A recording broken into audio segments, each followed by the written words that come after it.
देखिए, इंडिया गठबंधन में सीट के बंटवारे को लेके लगातार वार्ता चल रही है, क्योंकि इंडिया गठबंधन सरकार बनाने जा रही है।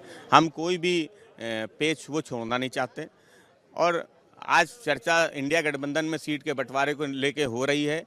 और हम सीट बंटवारा कर लेंगे, लेकिन भारतीय जनता पार्टी का जो गठबंधन है, जहाँ पे सिर्फ उटव्वल मची हुई है। समाजवादी पार्टी समझती कि भारतीय जनता पार्टी जब चुनाव चुनाव के समय पे अपने टिकट बांटेगी या उनका गठबंधन टिकट बांटेगा, तो वहाँ पे भाजपा के गठबंधन में बिखराव होगा। इंडिया गठबंधन वो मजबूती से बिहार का चुनाव लड़ेगी और इस बार बिहार में गठबंधन की सरकार बनेगी। देखिए, ये कोई पहली बार नहीं है। सुभाषपा तो कई चुनाव यूपी में भी अकेले लड़ती है।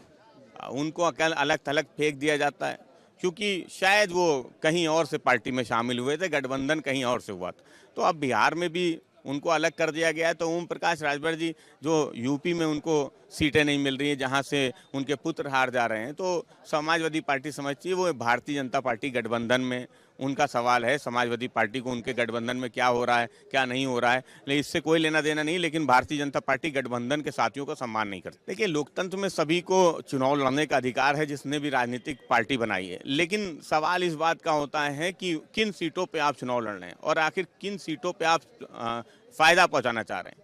आप पूरे बिहार में चुनाव क्यों नहीं लड़ते हैं? आप सारी सीटों पर चुनाव क्यों नहीं लड़ते? आप तो कहते हैं कि आप बहुत बड़ी पार्टी हैं, बहुत बड़ा दल है, तो वो दल केवल चुनिंदा सीटों पे ही चुनाव क्यों लड़ता है? ये सवाल जब उठता है तो कहीं ना कहीं इस बात की ओर इशारा करता है कि वो किसी और की मदद करने के लिए चुनाव लड़ता है। भारतीय जनता पार्टी की सरकार में लगातार स्वास्थ्य सेवाओं को लेके जो सवाल उठते रहे, देश की सबसे बड़ी अदालत में उत्तर प्रदेश की स्वास्थ्य सेवाओं को बदहाल बताया था। उत्तर प्रदेश में भी हम पूरे नहीं, किस तरीके से गोरखपुर में ऑक्सीजन की कमी से बच्चों की मौत हो गई थी, क्या कार्रवाई हुई? समाजवादी पार्टी समझती है जब मध्य प्रदेश में अब जिन बच्चों की जान गई है वो बहुत ही दुखद है।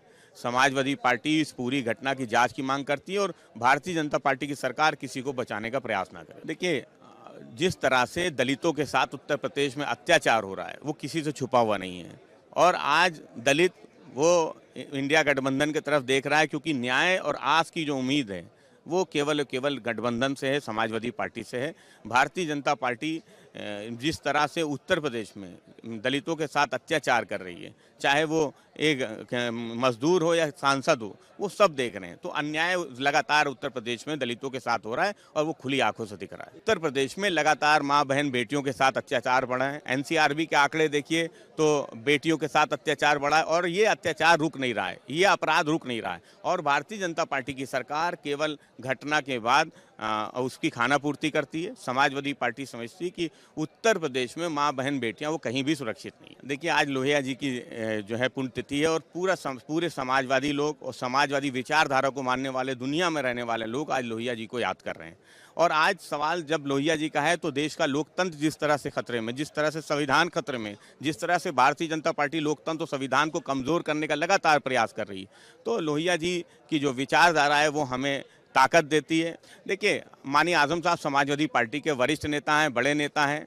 हो सकता है स्वामी प्रसाद मौर्य जी रास्ता ढूंढ रहे हो समाजवादी पार्टी में आने का, इसलिए समाजवादी पार्टी के वो वरिष्ठ नेता हैं, उनसे विभिन्न दलों के भी लोग मिलते रहे हैं।